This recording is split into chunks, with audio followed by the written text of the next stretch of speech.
خیال رہے کہ عالمی سطح پر نیگورنو کاراباخ آذربائیجان کا تسلیم شدہ علاقہ ہے، تاہم اس پر آرمینیا کے قبائلی گروہ نے فوج کے ذریعے قبضہ کر رکھا ہے، جبکہ اسی قبضے کے باعث پاکستان آرمینیا کو تسلیم نہ کرنے والا دنیا کا واحد ملک ہے۔ دوسری جانب آرمینیا سے جنگ کے دوران ترکی کے وزیر خارجہ میولوت چاوشوغلو نے اظہار یکجہتی کیا ہے۔ آرمینیا سے جاری جنگ میں ترکی نے مکمل طور پر آذربائیجان کی حمایت کا اعلان بھی کر رکھا ہے اور ساتھ ہی آرمینیا پر بھی متنازع علاقے کو فی الفور خالی کرنے کا مطالبہ کیا ہے۔ نجی ٹی وی جیو کی رپورٹ کے مطابق گزشتہ روز آذری صدر الہام علیوف نے ترک کے مسلح ڈرونز کی تعریف کی تھی اور امن مذاکرات میں کردار ادا کرنے کا کہا تھا، جس کے بعد آج ترک وزیر خارجہ بھی باکو پہنچ چکے ہیں۔ ترک وزیر خارجہ میولوت چاوش اولو آذربائیجان کے دارالحکومت پہنچے ہیں۔ آذری صدر الہام علیوف نے ان کا استقبال کیا۔ دونوں رہنماؤں کے درمیان ملاقات ہوئی، جس میں ناگورنو کاراباخ کے معاملے پر گفتگو کی گئی۔ اس موقع پر انہوں نے اپنے بیان میں ترک وزیر خارجہ نے کہا ہے کہ عالمی برادری غیر مشروط جنگ بندی کے مطالبے کے بجائے حق کا ساتھ دے، یعنی آذربائیجان کی حمایت کرے اور آرمینیا پر زور دے کر کہے کہ وہ مقبوضہ علاقے خالی کرے۔ انہوں نے اس معاملے پر آذربائیجان اور آرمینیا کے ایک جیسا سلوک کرنے والوں کی حوصلہ افزائی کے مترادف قرار دے دیا ہے۔ فرانسیسی صدر ایمانوئل میکرون کے اسلام مخالف بیان پر ترک صدر رجب طیب اردوان کا سخت بیان سامنے آ چکا ہے۔ ترک صدر رجب طیب اردوان نے فرانسیسی صدر ایمانوئل میکرون کے اسلام مخالف بیان اور حجاب پر پابندی کی سخت مذمت کی ہے۔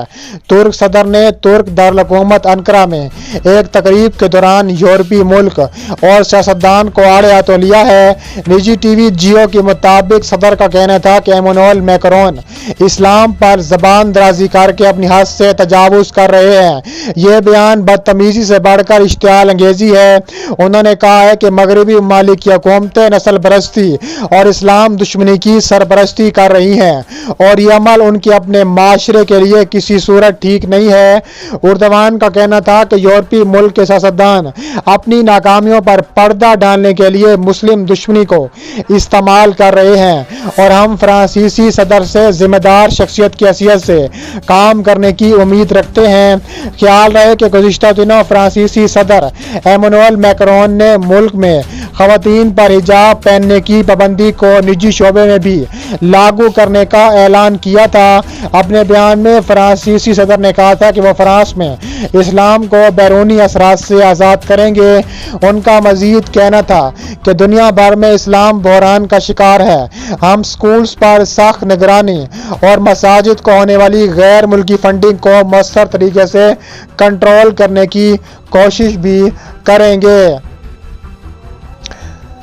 اللہ کا کب گھر قبضے میں ہو تو صلاح الدین اپنے گھر میں کیسے راحت و آرام سے سو سکتا ہے؟ بیت المقدس کی حفاظت سے متعلق ترک صدر رجب طیب اردوان نے دھماکہ خیز اعلان کر دیا۔ ترک صدر رجب طیب اردوان کا کہنا ہے کہ بیت المقدس کی حفاظت ہر مسلمان کی ذمہ داری ہے۔ بین الاقوامی صلاح الدین ایوبی کانفرنس کے حوالے سے ہدا پارٹی کے چیئرمین اسحاق سالام کو بھیجے گئے پیغام میں انہوں نے کہا ہے کہ ہم بیت المقدس کے دوسرے فاتح صلاح الدین ایوبی اور ان کے دلیر فوجیوں کو رحمت و مغفرت کے ساتھ یاد کر رہے ہیں۔ نجی ٹی وی کی رپورٹ کے مطابق انہوں نے صلاح الدین ایوبی کے ان الفاظ کا حوالہ دیا ہے، اللہ کا گھر قبضے میں ہو تو صلاح الدین اپنے گھر میں کیسے راحت و آرام سے سو سکتا ہے؟ صلاح الدین بیت المقدس کا عاشق ایک عظیم کمانڈر تھا۔ صدر اردوان کا کہنا تھا کہ ترکی کے قومی ترانے کے شاعر مہمت عاکف ایرسوائے نے صلاح الدین ایوبی کو مشرق کے محبوب ترین سلطان کے الفاظ سے پکارا ہے۔ وہ صرف مسلمان کے دلوں میں ہی نہیں بستے بلکہ اپنے عدل و انصاف، دلیری اور شجاعت، شفقت و مرحمت کی وجہ سے اپنے دشمنوں کی نگاہ میں بھی ہمیشہ ایک اعلیٰ مقام پر رہے ہیں۔ انہوں نے کہا ہے کہ اسرائیل کے قبضے کو جائز بنانے والا، اسرائیل کے بیت المقدس کے الحاق پلان کی منظوری دینے والا اور ہمارے فلسطینی بھائیوں کے جائز حقوق کی پامالی خالی کرنے والا ہر قدم صلاح الدین ایوبی کی امانت کی توہین کا مفہوم رکھتا ہے۔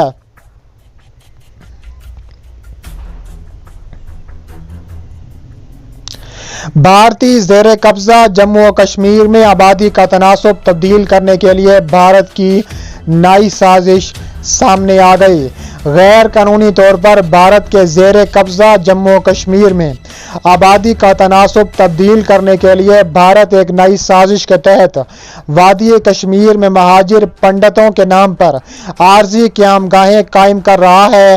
کشمیر میڈیا سروس کے مطابق بی جے پی کی قیادت بھارتی حکومت نے وادی کشمیر میں کشمیری پنڈتوں کو آباد کرنے کے نام پر خصوصی کالونیوں کا قیام شروع کر دیا ہے۔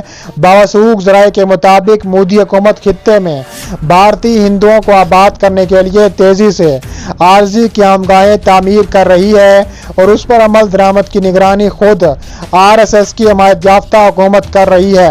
اگرچہ بین الاقوامی قانون کے تحت بھارت اپنے زیر قبضہ جموں و کشمیر میں آبادی کا تناسب تبدیل نہ کرنے کا پابند ہے، لیکن وادی کشمیر کے تمام اضلاع میں ہندوؤں کے لیے راہداری کیمپوں کی تعمیر جاری ہے۔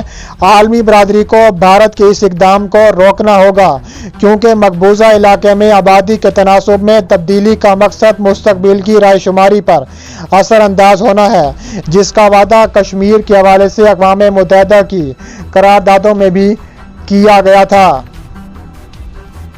آرمینیا سے جنگ، طیب اردوان کی کھل کر حمایت، ترکی کی بہت بڑی شخصیت آذربائیجان پہنچ چکی ہے۔ آرمینیا سے جنگ کے دوران ترکی کے وزیر خارجہ میولوت چاوش اولو اظہار یکجہتی کے لیے خود آذربائیجان پہنچ چکے ہیں۔ آرمینیا سے جنگ میں ترکی نے مکمل طور پر آذربائیجان کی حمایت کی ہے اور ساتھ ہی آرمینیا پر بھی متنازع علاقے کو فیلڈ فور خالی کرنے کا مطالبہ کیا ہے۔ نجی ٹی وی جیو کی رپورٹ کے مطابق گزشتہ روز آذری صدر الہام علیوف نے بھی ترکی کے مسلح ڈرونز کی تعریف کی تھی۔ ترک وزیر خارجہ میولوت چاوش اولو آذربائیجان کے دارالحکومت باکو پہنچے تو آذری صدر نے ان کا استقبال کیا۔ دونوں رہنماؤں کے درمیان ملاقات ہوئی جس میں نگورنو قراباخ کے معاملے پر گفتگو کی گئی۔ اس موقع پر اپنے بیان میں ترک وزیر خارجہ نے کہا ہے کہ عالمی برادری غیر مشروط جنگ بندی کے مطالبے کی بجائے حق کا ساتھ دے، یعنی آذربائیجان کی حمایت کرے اور آرمینیا پر زور دے کہ وہ مقبوضہ علاقے خالی کرے۔ انہوں نے کہا ہے کہ اس معاملے پر آذربائیجان اور آرمینیا ایک جیسا سلوک قبضہ کرنے والوں کی حوصلہ افزائی کے مترادف ہے۔